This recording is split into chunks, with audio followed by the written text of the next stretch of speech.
Hi, this is Laurie from Dutchy. This is my post-teaching vlog for week 1 C2 Eagle classes. My original idea actually worked out decently. I was pretty impressed what their output was, but of course there were some issues. So as predicted, timing issues for sure, especially being the first lesson with the icebreaker that took up quite a bit of time in the beginning. So definitely to resolve that issue, I made sure to take out the minor components. A couple of other things. As stated previously in my first vlog, I divided up the components so that when they were doing their personal projects, it was more of a collaborative project as well. That definitely helped save time, and it was a lot easier to wrap up and present at the very end. One area that I found a struggle and later improved on was giving very, very clear guidelines in the beginning of class. I didn't realize how important that was until the end of the first class. So the very first class that I taught, all the students were able to finish their project, and it was pretty decent, but it wasn't near as good as my students on my third C2 class. My second and third class, at the very, very beginning, I said, hey guys, you're going to be making this documentary style type of video. This is the project. This is what we're going to be doing. I showed them a quick clip of one of the projects from the previous class, and it helped significantly. So I think definitely letting them know in the very beginning what they're going to create, whether that be a video, whether that be a PowerPoint or whatever, important. The other thing that I did, and I know a couple of the other teachers at my branch were having struggles with, is the importance of using the novel as a point of discussion, as opposed to a point of critical literature analysis. So in the concept context pages, there's 3 sections of that, and they devoted about 25 minutes to that. In reality, I think if the kids didn't read the book, or even if they did, and them to go through it and really try to find the answers, I think that would have taken more time than necessary. Rather, I chose, especially being the first week, I gave them a little bit more of a hint. Even though they gave the page number, I actually said, hey, look at paragraph X, Y, and Z to find your answer. That way they found the answer a lot quicker, and then we took that answer and used it as a point of discussion.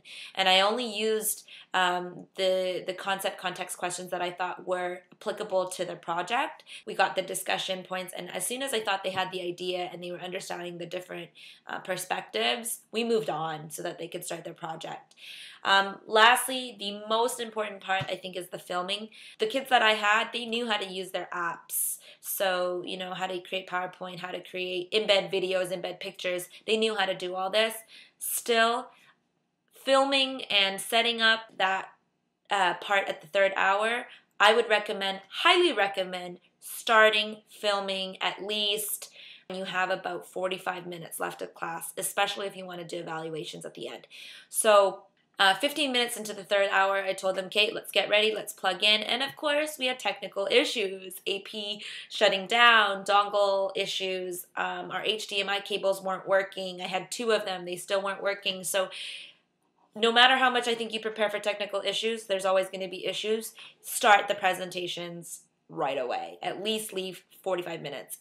Just even if I had only 3 groups to present, and I left 45 minutes, and it was still a little tight on time. I took a lot of clips of the kids, and they were all into it, all working on the projects. Giving them the roles helped significantly, dividing up the duties.